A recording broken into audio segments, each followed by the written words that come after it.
Shalom saudara-saudari di dalam nama Tuhan Yesus Kristus. Hari ini kita akan mendengarkan seminar dari Romo Eko Wahyu. Wajib dengarkan ini jika hati mau lega dan semakin dekat dengan Tuhan. Selamat mendengarkan. Jadi bagaimana menanggapi undangan Tuhan? Bagaimana caranya kita menanggapi undangan Tuhan berkata, marilah, maaf. Kan tadi saya mengatakan, kata-kata ini hanya efektif bagi orang yang percaya. Betul atau tidak? Percaya pada siapa? Yesus, tadi saya ngomong begitu. Percaya pada siapa? Tuhan.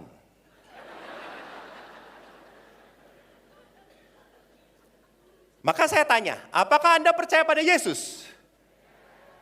Apakah Anda percaya pada Yesus? Percaya.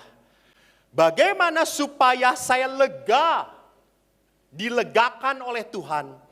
Pertama adalah hidup doa.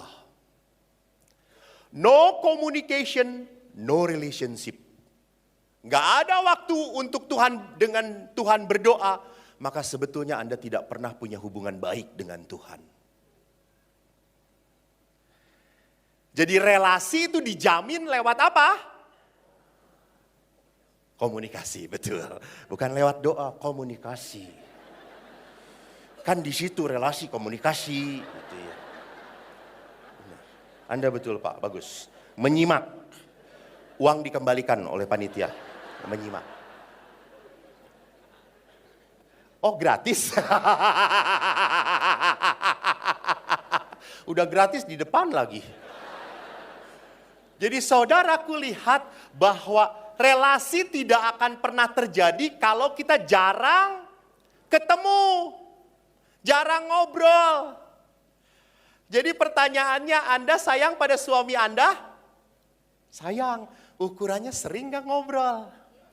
Kagak. Lihat, karena kalau ngobrol ujung-ujungnya bertengkar, berantem gitu lihat. Apalagi kalau udah ngomongin Chen.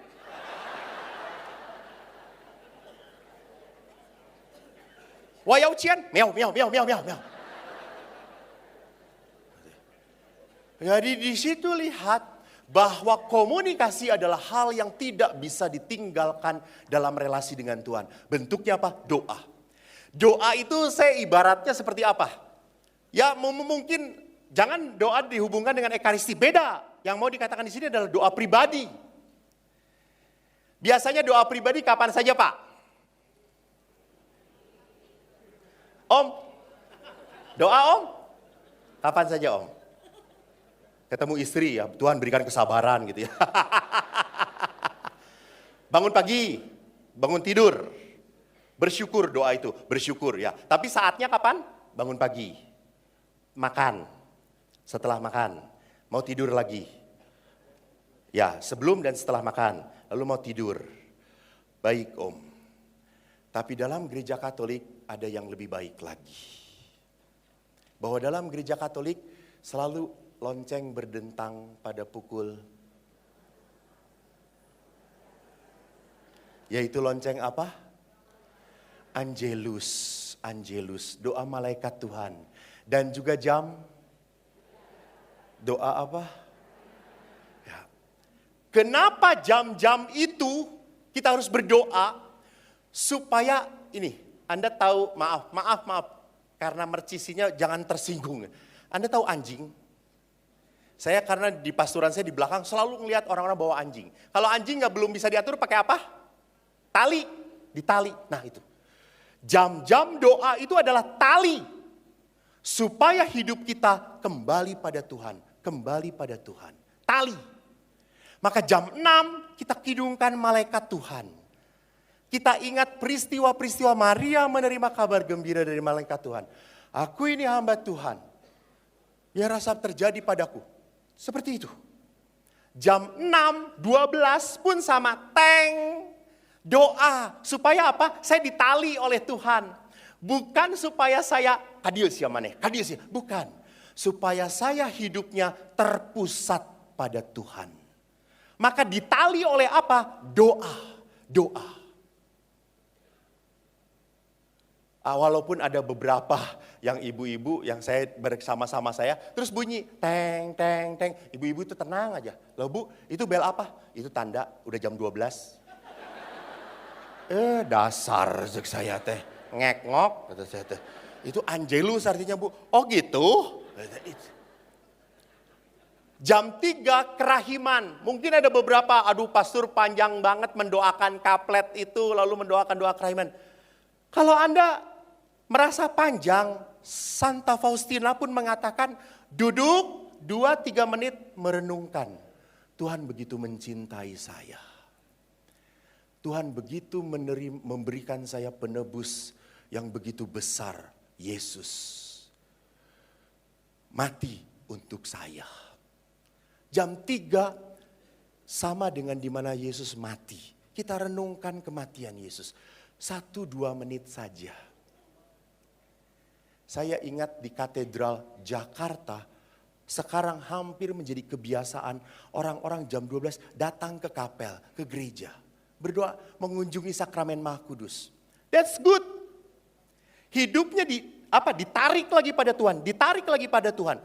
Supaya apa Bapak-bapak? Supaya hidup kita itu tidak dikuasai oleh masalah. Kita menguasai masalah karena apa? Karena saya tahu ada saatnya saya hening sejenak. Ada saatnya saya minta kekuatan dari Tuhan. Ada saatnya saya mengatakan, Tuhan saya nggak bisa, capek, cukup bantu. Itu eling. Jadi manusia dibuat eling lagi dengan doa. No communication, no relation. Tidak ada relasi dengan Tuhan kalau Anda tidak pernah berdoa pribadi. Kedua, sakramen tobat. Sakramen tobat, saya mendengarkan ajarannya Bapak Uskup Ignatius Kardinal, bagus sekali. Bapak Uskup tidak setuju dengan kata-kata pengakuan dosa. Karena kalau pengakuan dosa itu, saya datang sebagai orang yang divonis, orang yang salah. Tapi ada juga orang yang melakukan pengakuan dosanya percis. Maaf, saya ngomongin tapi tidak pernah memperlihatkan dosa orang-orang toh. Ada orang yang datang, Pastor, pengakuan saya yang terakhir sebulan yang lalu, dosa saya 5 kali saya berbohong. Bukan 5 kali deng, 7 kali itu Pastor. 8 kali saya tidak tepat waktu, saya kabur dari rumah 8 kali. 8 apa 10 kali ya Pastor, antara itulah Pastor gitu. Jadi lihat, dia datang ke sakramen tobat untuk mengakukan kesalahannya. Failure, salah. Itu disebut sebagai confessio naon tadi teh. Confessio peccatorum, mengakui dosa-dosanya. Sedangkan sakramen tobat yang benar harusnya unsurnya ada 3. Confessio laudis, confessio vitae, confessio fidei. Confessio laudis datang kepada pastor, Pastor, saya mengaku dosa terakhir 1 tahun yang lalu. Saya merasa Tuhan begitu sayang pada saya. Allah memberkati hidup saya. Tuhan sungguh baik bagi saya. Laudis, memuji. Ini pengakuan syukur, pujian pada Tuhan. Lalu sekarang confessio apa? Confessio vitae. Vitae itu apa? Hidup. Mengakui kehidupan saya. Walaupun demikian sayangnya Tuhan pada saya gagal mencintai Tuhan. Saya sering kali menipu istri saya. Saya sering kali berbuat nonton BF. Saya lebih asik melakukan masturbasi daripada hubungan dengan pasangan saya. Itu mengakui kelemahan hidup saya. Lalu tidak berhenti pada situ, harus ada confessio fidei, pengakuan iman. Namun demikian saya percaya, walaupun saya tidak pantas, cinta Allah lebih besar. Kerahiman Tuhan lebih besar daripada dosa-dosa saya. Jadi sakramen tobat adalah sakramen untuk merasakan kerahiman Tuhan. Jadi orang itu yang membuat merasa tidak diberkati adalah dosa. Halangan terbesar manusia dengan Tuhan adalah dosa. Dan pada saat manusia memasuki sakramen tobat, aliran berkat, aliran hubungan, relasi dengan Allah dibersihkan. Maka penting sekali yang namanya sakramen tobat. Apalagi sekarang masa prapaskah. Ayo masuki sakramen tobat. Jujur, saya di Helena kagum. Sebelumnya saya bukan di Helena. Sebelumnya saya di satu paroki, saya ingat sekali. Saya di paroki itu begitu semangat, ada pengakuan dosa. Waktu itu Natal, mau Natal. Lalu pengakuan dosa jam 4 sampai jam 7 untuk umat. Lalu saya jam setengah 4 sudah siap-siap pakai jubah. Pergi.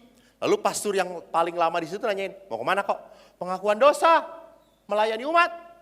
Wih semangat banget, pelayanan harus semangat coy. Kata dia mengatakan, silakan duluan gitu ya. Dia belum pakai apa-apa, masih pakai cangcut begitu, pendek-pendek. Belum siap apa-apa, saya sudah siap.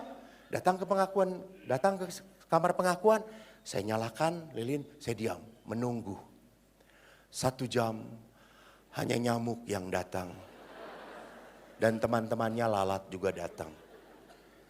Setengah jam kemudian, 1,5 jam, ada oma-oma yang datang. Anda tahu oma-oma, sudah tidak terdengar 10 menit ngomongnya. 10 menit saya baru mau ngomong, ya oma, sebentar masih ada lagi pastor, masih ada lagi. Oh nyanya, 10 menit deh. Jadi lila pisan. Saya beri absolusi, selesai, keluar. Saya tungguin 1/2 jam kemudian, tidak ada yang datang lagi. Saya baru sadar, di tempat itu yang berdosanya adalah nyamuk dan lalat. Saya masuk sekarang paroki Helena, kagum. Habis misa pagi, sering kali habis misa pagi, saya dicolek sama umat, pastor kami mau pengakuan dosa. Oh boleh, silakan. Begitu haus umat untuk merasakan kerahiman Tuhan. Haus. Dan saya yakin, maaf, kalau ada yang angkat tangan, silakan ambil hadiah dari panitia.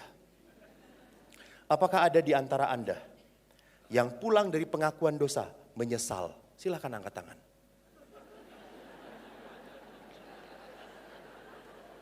Lihat, atau jangan-jangan belum pernah pengakuan dosa. Pernah pengakuan dosa? Pernahkah Anda keluar dari pengakuan dosa, Anda merasa menyesal? Selalu merasa apa? Lega, sukacita, betul atau tidak? Kenapa jarang dilakukan? Betul atau tidak? Saya merasa lega, saya merasa sukacita, saya merasa diampuni Tuhan. Tapi kenapa jarang dilakukan? Era. Bapak Ibu terkasih, setelah imam memakai stola dan duduk di kamar pengakuan, eta lain si Eko deui. Lain. Dia bukan Eko lagi. Dia wakilnya Tuhan, edan teu. Maka saya sok era, jangan tepuk tangan era saya teh. Goreng patut kia wakil Tuhan, ya Allah. Karena pernah anak SMP di katedral, itu saya sering cerita tuh, dia mau pengakuan dosa, lihat, oh Pastor Eko, jadi ah gitu ya. Kurang ajar cek saya teh. Jadi orang ini belum mengimani saya saudara-saudara. Jadi dalam sakramen jangan pernah lupa setiap imam itu alatnya Tuhan. Seperti apapun dia. Nyebelin pun ya alatnya Tuhan. Alat Tuhan. Dan pastor pun sama. Kalau Anda lihat di ruang pengakuan kami di Helena itu bagus. Disekat. Jadi saya tidak bisa melihat yang pengakuan bisa melihat saya. Tapi juga agak samar-samar karena tertutup gitu ya. Jadi saya tidak tahu, nggak bisa nyari, iya sahanya. Oh iya si ibu WKTA, iya masih ibu WK. Oh nu cerewet ya, sia. Dibere jalan salib sia ku urang sia tinggalikeun.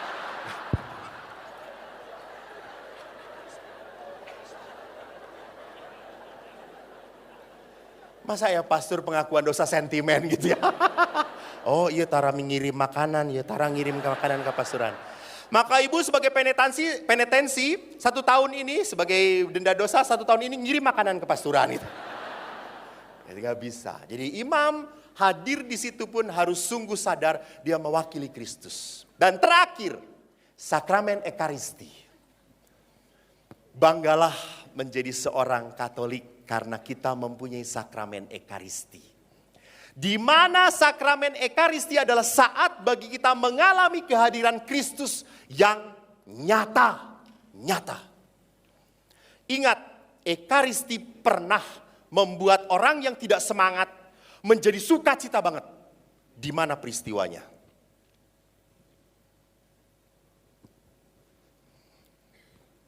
Yang tahu saya datang kemari, saya kasih salib dari Itali. Kio oge bisa beberapa kali ke Itali. Menghina. Siapa yang bisa? Ada sebuah peristiwa di dalam kitab suci. Di mana mereka begitu lesu lemah. Tiba-tiba menemukan perayaan Ekaristi. Dan mereka bersukacita, bersemangat. Ya, Emmaus. Betul. Tepuk tangan untuk ibu.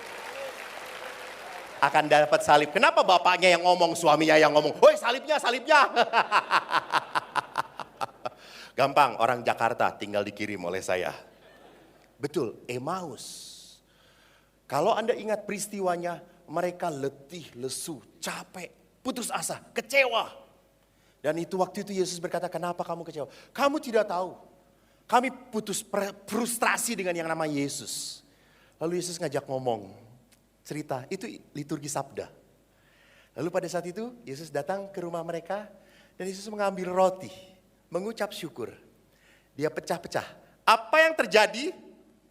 Yesus hilang. Dan pada saat itu mereka berkata, itu Tuhan, kami kembali ke Yerusalem.